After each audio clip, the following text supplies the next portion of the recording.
Welcome to Dramatic Touch.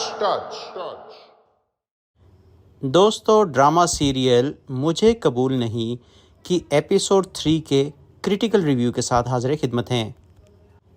Review شروع کرنے سے پہلے آپ سے ایک سوال ہے کہ کیا کسی کی مرضی کے بغیر زبردستی کا نکاح ہوتا بھی ہے یا نہیں؟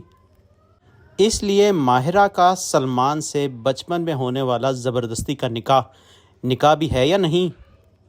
غالباً یہی وہ وجہ ہے کہ ماہرہ کو سلمان میں قطعاً دلچسپی نہیں ہے۔ وہ ماہرہ پر زبردستی کا حکم چلاتا ہے کیونکہ وہ ماہرہ کو اپنا شوہر سمجھتا ہے۔ اگر ایک لمحے کے لیے یہ مان بھی لیا جائے کہ سلمان ماہرہ کا جائز منکوح ہے، تو کیا شوہر کو یہ حقوق مل جاتے ہیں کہ وہ اپنی بیوی کے ساتھ زبردستی کرے، اس سے بدتمیزی کرے، اس کی تذلیل کرے، جو کہ اس ڈرامے میں سلمان کا سٹائل ہے؟ اور پیرالل میں ایک اور کہانی چل رہی ہے، یعنی ماہرہ کے باس کا دل ماہرہ پر آ جاتا ہے۔ آپ کہیں گے کہ یہ تو ایک نیچرل بات ہے، لیکن باس کی جو بہن ہے اس نے اپنی مرضی سے شادی کی تھی اور اب طلاق لے کر گھر بیٹھی ہوئی ہے۔ اس لیے باس کی ماں اب اس حق میں ہی نہیں ہے کہ پسند کی شادی کی جائے۔ وہ اپنے بیٹے سے کہتی ہے کہ تمہاری شادی میں نے اپنی مرضی سے کرنی ہے، تمہاری سے نہیں۔ اپنی بہن کی پسند کی شادی کا انجام دیکھ لیا ہے، جبکہ باس ماہرہ پر لٹو ہو رہا ہے اور اسے ابھی تک یہ معلوم نہیں کہ ماہرہ کا بچپن میں نکاح ہو گیا تھا اور وہ سو کالڈ نکاح یافتہ ہے۔ اور مزے کی بات یہ ہے کہ عادل یعنی باس اس کی بہن عادل کی ہمراز ہے۔ وہ جانتی ہے کہ عادل نے ماہرہ کو آفس میں اس لیے نہیں رکھا کہ آفس میں سچ مچ ویکنسی تھی، بلکہ اس لیے رکھا ہے کہ اسے لڑکی پسند آ گئی ہے۔ لیکن وہ عادل سے کہتی ہے کہ مجھے ڈر لگتا ہے کہ جو کچھ میرے ساتھ ہوا اسے دیکھ کر ماما بابا شاید تمہیں اس سے شادی نہ کرنے دیں، یعنی پسند کی شادی نہ کرنے دیں۔ لیکن وہ اپنے بھائی کو تسلی دیتے ہوئے کہتی ہے کہ تمہاری خاطر ماما بابا سے لڑائی بھی کر لوں گی۔ واہ بہن ہو تو ایسی، سمجھ نہیں آتی کہ اتنی اچھی لڑکیوں کی طلاق کیوں ہو جاتی ہے۔ وہ اپنے بھائی سے پوچھتی ہے کہ اس لڑکی سے ملواؤ گے کب؟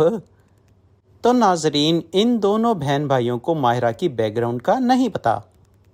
ویسے یہاں ایک سوال پیدا ہوتا ہے کہ جب بھی کسی جاب کے لیے اپلائی کریں، ان کا اتنا ڈیٹیلڈ فارم بھرنا ہوتا ہے جس میں خاص طور پر میریٹل سٹیٹس کا ضرور پوچھا ہوتا ہے۔ تو کیا ماہرہ نے اپنے آپ کو ان میرڈ شو کیا؟ تو اس کا جواب یہ ہے کہ ماہرہ نے واقعی آفس میں کسی کو نہیں بتایا کہ وہ اصل میں میرڈ ہے۔ اور آگے ایک اور مزے کی بات سنیے، ارسلان سے جو کاروبار میں نقصان ہوا اس کا ذمہ ارسلان کا والد پتہ کس پر ڈال رہا ہے؟ ارسلان کی منکوحہ مشل پر ڈال رہا ہے، کیونکہ اس کے خیال میں کاروبار میں نفع نقصان بھی عورت کے نصیب کی وجہ سے ہوتا ہے، اس لیے وہ مشال کو کم نصیب ڈکلیئر کر دیتا ہے۔ ویسے یہ بھی کس قدر گھٹیا آدمی ہے، لانتی کردار کہیں کا۔ اور ماہرہ کی دادی صاحبہ ماہرہ کو انسسٹ کر رہی ہوتی ہیں کہ سلمان کو فون کر کے حال چال پوچھو اور افسوس کرو۔ دادی کا مشن ہے کہ ماہرہ کو شوہر کے ایٹیکیٹ سکھائے جائیں، کیونکہ اس رشتے کو انہی نے تو انفورس کیا تھا۔ ویسے ناظرین، ایک سوال یہ بھی ہے کہ یہ عورت کی دشمن کیوں ہو جاتی ہے؟ اس صورتحال میں ماہرہ اپنی ماں سے ایک وعدہ لیتی ہے کہ اگر انہوں نے اپنے نقصان پورا کرنے کے لیے آپ سے پیسے مانگے تو آپ وعدہ کریں کہ انہیں کوئی پیسے نہیں دیں گی، کیونکہ وہ جان چکی ہے کہ پہلے ہی ارسلان صاحب نے اپنا کاروبار شروع کرنے کے لیے 2 لاکھ ان سے بھی لیے ہوئے ہیں، اس لیے ماہرہ انہیں مزید کوئی پیسے نہیں دینا چاہتی۔ لیکن آگے کیا ہوا یہ سن کر آپ کے رونگٹے کھڑے ہو جائیں گے۔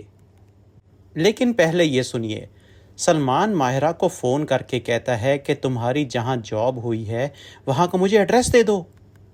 وہ کہتا ہے کہ اگر ایڈریس نہ دیا تو نانی سے کہہ کے تمہیں گھر بٹھا دوں گا، اور یہ میں ساری عمر کر سکتا ہوں، میرا حق ہے۔ ویسے ناظرین، اگر میں ماہرہ کا بھائی ہوتا نا تو پھر دیکھتا سلمان کی اکڑ اور نکالتا ذرا اس کے کڑاکے۔ لڑکیوں کا کوئی بھائی نہیں ہے نا، اس لیے ان پر اتنا چڑھ رہا ہے۔ اور ادھر مائرہ کا باس اس کا رشتہ مانگنے کے لیے پر تول رہا ہے۔ What an irony. سلمان پہلے ہی دن مائرہ کو ڈھونڈنے اس کے آفس پہنچ جاتا ہے، لیکن اتفاق سے پوری بلڈنگ میں اسے ایگزیکٹ ایڈریس نہیں مل پاتا۔ اور ادھر مائرہ کا باس عادل پہلے ہی دن مائرہ کو بلا کر اسے اپنے دل کے حالات بتانے لگتا ہے۔ اور مزے کی بات کہ مائرہ اسے فلیٹلی کہہ دیتی ہے کہ سوری سر، یہ کوئی پروفیشنل بات نہیں ہے، یعنی باس کو شٹ اپ کال۔ وہ بہت کھسیانہ ہوتا ہے، لیکن پھر بھی دل میں تہیہ کیے ہوتا ہے کہ شادی میں ایسی لڑکی سے کروں گا۔ اور ناظرین، آگے کیا ہوا چلیے اب جانتے ہیں ہم اگلی ویڈیو میں۔ ٹل دین اللہ حافظ۔ جاتے جاتے چینل ہی سبسکرائب کر دیجئے۔